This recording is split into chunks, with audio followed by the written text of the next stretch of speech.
Hello दोस्तों, welcome to our course of SOX compliances. इस course के अंदर हम end to end SOX compliances के बारे में कवर करने वाले हैं। तो सॉक्स कंप्लायंस समझने से पहले तो हम ये समझ लेते हैं सॉक्स जो है ये बना कैसे है। तो देखो यार, दो वर्ड से ये मिलके बना है, सार्बेंस ऑक्सले। अब इसका मतलब क्या है इसमें मत जाना, क्योंकि भाई ये जो इसका मतलब कुछ नहीं है। मैंने भी सोचा था इसका कुछ मतलब होगा, इसका मतलब कुछ नहीं है।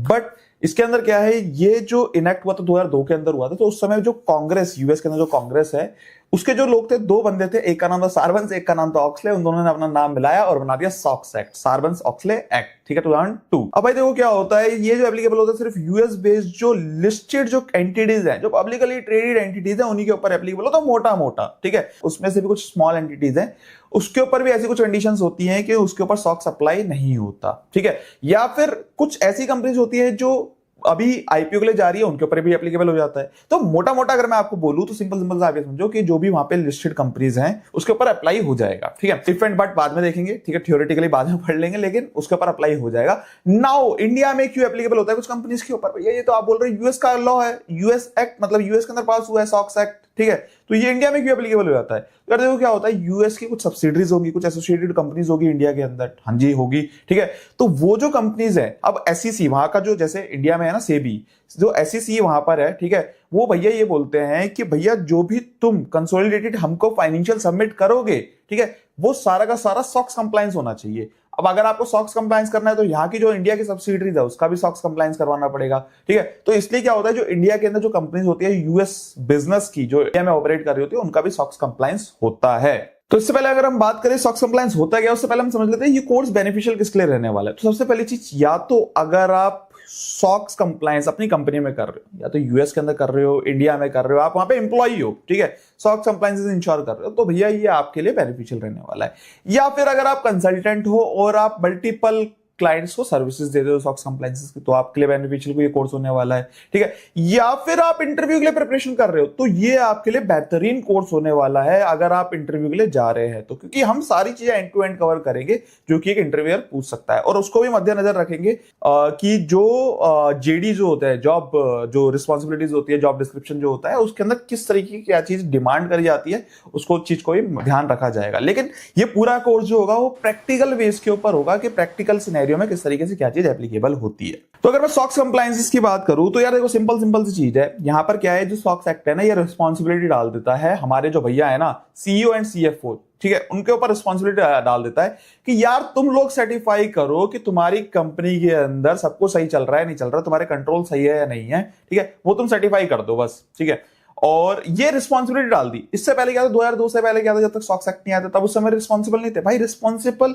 थे, बट वो ऐसे बोल देते थे कि यार मुझे पता ही नहीं था कि ये फ्रॉड हो रहा है कंपनी के अंदर। नाउ यू कैन नॉट से, क्योंकि आप सर्टिफाई कर रहे हो चीज को, इसका मतलब आपने देखा है। ठीक है, सारी चीजें देखी है। पहले मैनेजमेंट बोल देता था या जो भी सीईओ सीएफओ बोल देते थे कि मुझे पता ही नहीं है भाई, ये फ्रॉड चल रहा था कंपनी के अंदर। अब क्या कर लोगे आप? ठीक है, आप मैक्सिमम आप मतलब मुकदमा लड़ सकते हो, आप बोल सकते हो कि ठीक है इसको पता था ये चीजों के बारे में, लेकिन वो बोल देता है मेरे को पता ही नहीं था भाई। अब लेकिन अब वो सर्टिफाई कर रहा है, बोल रहा है कि चीजें मुझे पता है। ठीक है, ये आपको मैं लेटर दिखा भी रहा हूं अभी, बेसिक मतलब इसको पढ़ेंगे भी सही। तो उस समय पे ये सॉक्स एक्ट आया था। अब जितने भी ये फ्रॉड है ना, आप देखोगे ये जनरली अकाउंटिंग फ्रॉड रहते हैं। ठीक है, फाइनेंशियल स्टेटमेंट के ऊपर कुछ घुमा फिरा दिया, ठीक है, वो सारे फ्रॉड्स रहते हैं। अब फाइनेंशियल स्टेटमेंट के अंदर कोई भी फिगर घूम रही है तो उसका मेन रीजन क्या होता है, क्योंकि कंट्रोल की डेफिशिएंसी होती है, कंट्रोल में दिक्कत होती है। तो अब क्या बोला सॉक्स एक्ट ने, बोला कि भाई तुम अपने कंट्रोल ही सही कर दोगे तो फिर तो कोई दिक्कत ही नहीं आएगी ना, है ना। और तुम सर्टिफाई कर दो, सीईओ सीएफओ को बोल दिया तुम सर्टिफाई कर दो। उसके बाद ऑडिटर से भी ऑडिटर रिपोर्ट में ले लिया, ओपिनियन ले लिया कि तुमने भी देख लिया भैया सब कुछ सही है। तो यहां पर जब कंट्रोल्स ही बता दिया आपने लोगों ने स्ट्रांग है, तो फिर उसके बाद तो दिक्कत आनी नहीं चाहिए ना फाइनेंशियल स्टेटमेंट के अंदर। तो वही एक पर्पज है सॉक्स एक्ट इनेक्ट करने का। अच्छा ठीक है भैया, आपने बता दिया कि सॉक्स कंप्लायंस के अंदर कंट्रोल्स के बारे में बात होती है, सर्टिफाई करना होता है, ये सब तो आपने बता दिया। लेकिन क्या सर्टिफाई करना होता है? तो देखो यार, सिंपल सी उन्हें एक चीज बोलनी पड़ती है कि मेरे पास स्ट्रांग कंट्रोल्स है। अब स्ट्रांग कंट्रोल का क्या मतलब है? स्ट्रांग कंट्रोल का ये मतलब है कि जो भी मेरे कंट्रोल्स है वो ठीक से डिजाइन्ड है और ठीक से ऑपरेट हो रहे हैं, और कुछ मत करो, बस ये सर्टिफाई कर दो। मोटा मोटा मैं आपको बता रहा हूं, ठीक है, जनरल जो चीज है कि डिजाइन ठीक से है, कंट्रोल्स जो है वो डिजाइन ठीक से हैं और ऑपरेट भी ठीक से हो रहे हैं। ठीक है, जैसे डिजाइन ठीक से, जैसे ये मेट्रो कार्ड है मेरे पास, मैं आपको एग्जांपल दे रहा हूं। ठीक है, मेट्रो कार्ड है। अब इसमें क्या है कि यहां अगर मेरे को एंट्री लेनी है, ठीक है, कहीं पे भी मेट्रो में एंट्री लेनी है, तो एक डिजाइन बना हुआ है कि मेरे को ये कार्ड यूज करना होगा। This is the design. ठीक है, ये कार्ड यूज करना होगा, ये डिजाइन बना हुआ है अगर मेरे को एंट्री लेनी है। ठीक है, समझना आप इसको। अब ये जब मैं जा रहा हूं और तभी एंट्री हो रही है तो ये ऑपरेट भी ठीक से हो रहा है। समझ में आ रहा है आपको? डिजाइन पहले उन्होंने लिख दिया कि यार कार्ड यहाँ पे जब लगाएगा तभी एंट्री ले पाएगा, ठीक है, जहां पर वो एंट्री करने की जो जगह होती है।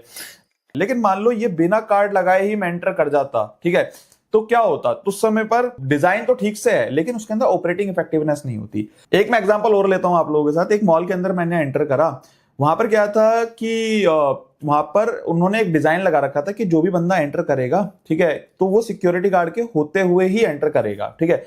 तो नाउ अगर कोई भी एंटर कर रहा है वहां पर तो सिक्योरिटी गार्ड अपना वही चेक करते हैं कि इसके पास कोई हथगोला बारूद दारू तो नहीं, कुछ ऐसी कोई चीज तो नहीं है, ठीक है, हथियार तो नहीं है कोई, तो वो चेक करता है और अंदर जाने देता है। तो सबसे पहले तो डिजाइन ये हो गया कि जो सिक्योरिटी गार्ड जो वहां पे खड़ा हुआ है वो चेक करेगा, और वो मैंने देखा कि ऑपरेट भी ठीक से हो रहा है क्योंकि वो सिक्योरिटी गार्ड चेक भी कर रहा है। लेकिन मैंने देखा कि भैया पीछे के गेट से एक और रास्ता है, वहां से कोई भी कभी भी आ सकता है, ठीक है, तो अंदर से कोई बाहर ना जा सके, बाहर से कोई अंदर ना जा सके, तो लेकिन पीछे से कोई भी आ सकता था। मैंने देखा एंट्री है, तो मैंने कहा यार ये तो डिजाइन में ही गड़बड़ हो गई, ठीक है। तो ऑपरेशन तो बाद में देखा जाएगा कि ऑपरेट ठीक से नहीं हो रहा, भाई आपकी डिजाइन ही गलत है। आपको सिक्योरिटी गार्ड पीछे भी लगाना चाहिए ना, या पीछे वाला गेट बंद करो, कुछ तो ऐसी चीज करो। तो आपका डिजाइनिंग ही गलत है, ठीक है, कंट्रोल्स की। तो यहां पर क्या हुआ, यहां पर एक जगह पर मतलब या तो मैं ये बोलूंगा कि यहां पर जो पर्टिकुलर जो प्रोसेस है आपका, उसके अंदर ही आपकी डिजाइनिंग में ही डेफिशिएंसी आ गई। ऑपरेशन का फायदा ही नहीं है ना, आपने सिक्योरिटी गार्ड लगा रखा है, पैसा लग रहा है, भाई पीछे से कोई भी घुस के आ रहा है, तो कोई फायदा ही नहीं हुआ यहां पर। तो ये क्या हुआ, डिजाइन में डेफिशिएंसी आ गई। लेकिन कई बार क्या होता है, मान लो किसी मॉल के अंदर आप घुस रहे हो, वहां पर सब कुछ सही है, डिजाइन सब कुछ सही है, सब कुछ बढ़िया है, लेकिन कई बार क्या हुआ, 1 घंटे के लिए सिक्योरिटी गार्ड गायब हो गया कहीं पर, तो वहां पे आपका ऑपरेटिंग इफेक्टिवनेस में दिक्कत आ गई, ठीक है। मतलब डिजाइन सही बना हुआ है लेकिन वहां पे ऑपरेशन ही ठीक से काम नहीं कर रही। तो आपको समझ में आया होगा कि अगर ये दोनों चीज ठीक से काम कर रही है तभी मैं बोलूंगा कि यार मेरे जो कंट्रोल्स है वो स्ट्रांग है, ठीक है। डिजाइन ठीक से बना हुआ है, भाई सब कुछ बढ़िया तरीके से लगा हुआ है और ठीक से काम भी कर रहा है, ठीक है। तो वो सब चीजें जो है वो मैं देख के उसके बाद सेटिस्फाई होऊंगा। मतलब डिजाइन स्ट्रांग होना चाहिए, कंट्रोल स्ट्रांग होने चाहिए मेरे, ऐसा नहीं मतलब कुछ भी मैंने लगा दिया, ठीक है। अब वहां पर अगर मान लो और भी स्ट्रांग कर सकता हूं मैं इसको, मान लो अब सिक्योरिटी गार्ड तो चेक कर रहा है, साथ में मैंने वो जो होता है ना, देखो दरवाजा सा लगा होता है, ठीक है, मशीन मेरे को नाम याद नहीं आ रहा, वो जो बीप बीप सी करती है, तो वो चीज और लग जाए तो मतलब ये तो डबल कंट्रोल्स हो गए आपके। तो जितने ज्यादा स्ट्रांग, वहां पे कुत्ते भी खड़े कर दो, ठीक है, कि कोई अगर कुछ ऐसी हरकतें करता हुआ नजर आए तो कुत्ते पीछे छोड़ दिए, तो कुछ भी चीज हो सकती है वहां पर। एक साइड में वो भी खड़ा कर सकते हो आप, गनमैन, के भाई कोई भी ऐसी मतलब कुछ भी, मतलब द थिंग इज कितने स्ट्रांग आपके कंट्रोल्स, और इतने भी ज्यादा स्ट्रांग मत कर दो कि मतलब इलॉजिकल लगे कंट्रोल्स भी, ठीक है। तो मतलब गनमैन एंड एवरीथिंग ये थोड़ा सा इलॉजिकल चला गया, बट मतलब क्योंकि कॉस्टिंग बढ़ गई इसके अंदर, समझ रहे हो आप, बहुत ज्यादा कॉस्टिंग बढ़ गई, इसलिए सॉक्स कंप्लायंस कॉस्टली भी बोले जाते हैं, ठीक है, क्योंकि आपको स्ट्रांग बनाने अपने कंट्रोल्स, ठीक है, मतलब एज स्ट्रांग एज पॉसिबल, लेकिन इलॉजिकल भी नहीं करने। जैसे गनमैन रखने की जरूरत नहीं है मॉल के बाहर, तो मैं आपको जस्ट एक एग्जांपल के लिए बता रहा था कि कितने स्ट्रांग भी हो सकता है कंट्रोल, क्योंकि रखने को तो रख दो आप, लेकिन आपकी कॉस्टिंग बढ़ गई वहां पर, ठीक है। तो वो सब चीजें, डिजाइन सही होना चाहिए, उसके बाद वो ठीक से काम भी करने चाहिए। अब मैंने कुत्ते रखे हैं, गनमैन रखा है या सिक्योरिटी गार्ड रखा है, वो मशीन लगाई हुई है, बीप बीप करने वाली सब चीजें रखी हुई हैं, वो सही से काम भी करनी चाहिए भाई, ऑपरेट भी ठीक से करनी चाहिए। तो अगर आपने ये सब चीजें देख ली ठीक से तो आपके सॉक्स कंप्लायंस पूरे होगा। मतलब यही था बस सॉक्स कंप्लायंस। अब तो हम सिर्फ जार्गन्स और वो सब जो बड़ी बड़ी बातें हैं ना वो सब करेंगे। सॉक्स कंप्लायंस यही था, अगर आप सीख गए बस यही था। अब हम बात करेंगे बड़ी बड़ी, मतलब कि उसके अंदर जब हम जार्गन्स में जाएंगे, रिस्क असेसमेंट करना, रिस्क आरसीएम बनाना, process flow, walk through, TOC, ठीक है, वो सब चीजें, ये सब चीजें हम लोगों ने अभी बात कर ली मैंने 5 मिनट के अंदर, आप लोगों को सब कुछ बता दिया मैंने, ठीक है। लेकिन क्या होता है ना कि वही आपने देखा होगा 3 इडियट्स, ठीक है, 3 इडियट्स आपने देखा होगा, उसके अंदर वो एग्जांपल देता है अप एंड डाउन मशीन क्या होती है, चेन अप एंड डाउन, तो वो उसको टीचर को समझ में नहीं आता, तो वो जब लेकिन चतुर जो होता है वो बुक वाली जो लैंग्वेज बोलता था उसको समझ में आता है। तो वही यहाँ पर सिनेरियो होगा, अगर आप किसी को, जो मैंने एग्जांपल दिया, आप किसी को समझाओगे सॉक्स कंप्लायंस, तो ठीक है, समझने के लिए ठीक है, लेकिन आप उसको कहीं ना कहीं आपको ये जो चीज है रियल वर्ल्ड सिनेरियो में किस तरीके से अप्लाई होती है वो चीज समझ में आनी चाहिए, ठीक है।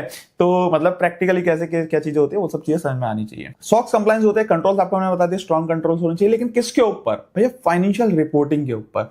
मतलब फाइनेंशियल के अंदर कुछ भी फिगर जा रही है ना, कुछ भी रिपोर्ट हो रहा है, उसके ऊपर मेरे स्ट्रॉन्ग कंट्रोल्स होने चाहिए, वो भले डायरेक्ट हो या इनडायरेक्ट हो, किसी भी तरीके के कंट्रोल्स हो जो फाइनेंशियल स्टेटमेंट के ऊपर इंपैक्ट डालेंगे, वो सारे के सारे मेरे कंट्रोल्स स्ट्रॉन्ग होने चाहिए, ठीक है। सॉक्स कंप्लायंस यही है बस, ठीक है। निचोड़ यही है। उसके बाद जो हमारे अगर सब कुछ सही है तो सीईओ सीएफओ भैया सर्टिफाई कर देंगे, हमारे जो ऑडिटर भैया वो ओके कर देंगे और हमारे सॉक्स कंप्लायंस कंप्लीट। अच्छा आप लोगों को एक चीज और बता दूं मैं, इसके अंदर क्रिमिनल प्रोसीडिंग्स भी है भैया। अगर किसी ने गलत सर्टिफाई कर दिया वहां पर सीईओ सीएफओ ने, आपका काम होगा, आप कंसल्टेंट होंगे और आपने गलत गलत बोल दिया कि भैया सब कुछ सही है, सब कुछ चंगा सी, और सीईओ सीएफओ ने आपके बेसिस पे साइन कर दिया तो जेल भी हो सकती है उनको और कुछ पेनल्टी भी पे करनी पड़ सकती है। इतना खतरनाक प्रोविजन है ये। तो चलो अभी हम बात कर लेते हैं गोइंग फॉरवर्ड कोर्स किस तरीके से रहने वाला है। तो नेक्स्ट लेक्चर के अंदर पहले तो हम एंड टू एंड पूरे सॉक्स कंप्लायंस को समझेंगे एक स्टोरी फॉर्मेट के अंदर कि सॉक्स कंप्लायंस किस तरीके से होता है। ठीक है, एक पूरा आपको एंड टू एंड में पूरा समझा दूंगा पहले। ठीक है, तो जो भी टाइम लगेगा 20-25 मिनट आधा घंटा उसके अंदर